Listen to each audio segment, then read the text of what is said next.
পৌরসভা রয়েছে, সে হারাগাছ পৌরসভা। আমার পিছনে রয়েছে দরদি সরকারি প্রাথমিক বিদ্যালয়। আপনারা জানেন যেহেতু আজকে এখানকার যে সারা বাংলাদেশের সহকারী শিক্ষকরা রয়েছেন প্রাথমিক বিদ্যালয়ে, তারা কিন্তু আজকে পরীক্ষা বর্জনের একটা ঘোষণা দিয়েছিলেন। সেই পরীক্ষা বর্জনের ঘোষণার মধ্য দিয়ে আজকে হারাগাছ পৌরসভা সহ বিভিন্ন উপজেলা বিভিন্ন সরকারি প্রাথমিক বিদ্যালয়ে কিন্তু আজকে যে প্রথম বার্ষিক পরীক্ষা হওয়ার কথা ছিল, সেটি কিন্তু শিক্ষকরা বর্জন করেছেন। আমরা আছি দরদি সরকারি প্রাথমিক বিদ্যালয়ে।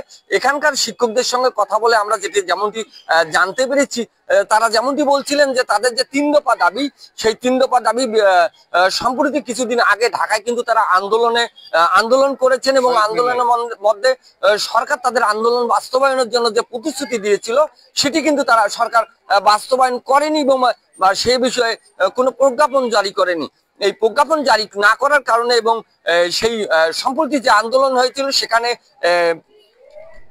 একটি ঘটনায় একজন শিক্ষকও নিহত হয়েছিলেন, যার প্রেক্ষাপটে তাদের যে বিগত দিনের যে আন্দোলনের ডাক দেওয়া ছিল যে তারা সরকার যদি তাদের বাস্তবায়ন না করে, প্রতিশ্রুতি বাস্তবায়ন না করে, তাহলে তারা পরবর্তীতে সেই আন্দোলনটাকে আরো বেগবান করবেন। সেই বেগবানের ধারা অনুরূপতে যে কেন্দ্রীয় কর্মসূচি রয়েছিল, সেই কর্মসূচিকে বাস্তবায়ন করতে তারা কিন্তু আজকে যে প্রাথমিক বিদ্যালয়ের যে সমাপনী পরীক্ষা, যে আজকে বার্ষিক পরীক্ষা হওয়ার কথা ছিল, সেটি কিন্তু সহকারী শিক্ষকরা বর্জন করেছেন। আমি আজকে কথা বলার চেষ্টা করেছিলাম উপজেলার শিক্ষা কর্মকর্তা যিনি রয়েছেন তার সঙ্গে।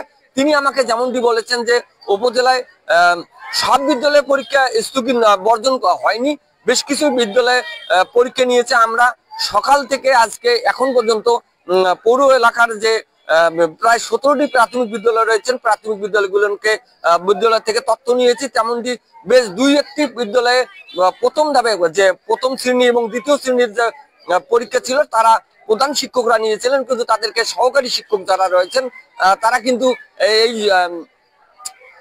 পরীক্ষা কিন্তু বর্জন করেছিলেন।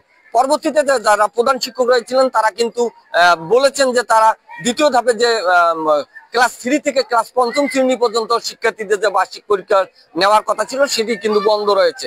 তা আমাদের সঙ্গে রয়েছেন এখানকার দরদি সরকারি প্রাথমিক বিদ্যালয়ের একজন সহকারী শিক্ষক, যিনি সম্প্রতি ঢাকায় আন্দোলনে গিয়েছিলেন।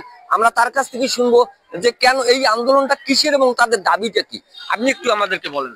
আমাদের 3 দফা দাবি, সহকারী শিক্ষকদের সারা বাংলাদেশে 3 দফা দাবি বাস্তবায়নের লক্ষ্যে আমরা প্রথম দাবি হলো আমাদের 10ম গ্রেডের আন্দোলন। দ্বিতীয় দাবি হলো আমাদের 10 বছর 16 বছর পূর্তি উপলক্ষে যে আমাদের শিক্ষকদের ন্যায্য যে বেতন গ্রেডের উন্নয়ন, এটা আর একটা শতভাগ পদোন্নতি।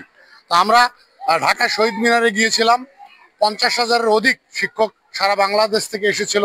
আপনারা সাংবাদিক ভাইরা দেখেছেন যে আন্দোলনে করার পর আমরা বিকালবেলা শাহবাগে যখন গিয়ে আমাদের কলম প্রদান করার জন্য আমরা যাই, সেই সময় বিনা উস্কানিতে পুলিশের ছোড়া ককটেল এবং সাউন্ড গ্রেনেড এবং গরম পানি যখন আমাদের উপর ছোড়া হলো, তখন অনেক শিক্ষক কিন্তু হতাহত হয়েছিল। এবং একজন আমাদের অত্যন্ত প্রতিভাবান একজন শিক্ষিকা ফাতেমা নামে, উনি ইডেন কলেজ থেকে লেখাপড়া করেছিলেন, উনি নিহত হয়েছেন কয়েকদিন পরে। তা আমরা সেই সময় আমাদের ডিজি মহোদয়, উপদেষ্টা মহোদয়রা আমাদের শিক্ষক নেতৃবৃন্দের সাথে কথা বলেছিলেন যে আমাদের দাবি তারা মেনে নিয়েছেন এবং আমাদের বিদ্যালয়ে ফিরে যাওয়ার নির্দেশ দিয়েছিলেন। তারপরে আমরা ফিরে আসি, কিন্তু অনেকদিন পার হওয়ার পরেই কিন্তু আমাদের ওই দাবির ব্যাপারে প্রজ্ঞাপন কোনো জারি হয়নি। আপনি ভালো করেই জেনে থাকবেন যে আমরা কিছুদিন থেকে অর্ধ দিবস কর্মবিরতি এবং পূর্ণ দিবস কর্মবিরতি পালন করে আসছি এবং আমাদের কথা ছিল যে আমাদের প্রজ্ঞাপন যদি 30 নভেম্বরের মধ্যে না হয়, তাহলে কিন্তু আমরা আমাদের এই যে শিক্ষক হতাহত হয়েছে তাদের চিকিৎসা রাষ্ট্রীয়ভাবে এবং যে ম্যাডাম আমাদের যে নিহত হয়েছেন তার পরিবারের প্রতি যে একটা সহানুভূতি আমরা সরকার মহলের প্রতি কামনা করছিলাম। তা এই 30 নভেম্বরের মধ্যে আমরা ভেবেছিলাম আমাদের এই দাবি দেওয়াগুলো মেনে নেবেন এবং আমরা আবারও বিদ্যালয়ে আমরা পূর্ণভাবে আমরা লেখাপড়া শুরু করব। কিন্তু আমাদের এই দাবির কথা দিয়েও কথা রাখেননি আমাদের ঊর্ধ্বতন মহল। এজন্যই আমরা এর ফলশ্রুতিতে কেন্দ্রীয় কর্মসূচির অংশ হিসাবে আমরা আজকে পালন করছি পরীক্ষা। আমাদের বিদ্যালয়ের আমাদের ছাত্রছাত্রীরা যারা আছে তাদের এই পরীক্ষা আজকে স্থগিত করেছি আমরা সারা বাংলাদেশের অংশ হিসাবে। আপনারা জেনে থাকবেন কাউনিয়া উপজেলার অনেক বিদ্যালয় করছে এবং হারাগাছ পৌরসভার আমরা মোটামুটি সব স্কুলেই পালন করেছি এবং তার মানে কিন্তু বাচ্চাদের আমরা ক্ষতি করব না, এই ক্ষতিটা আমরা পুষিয়ে নেবো ইনশাল্লাহ।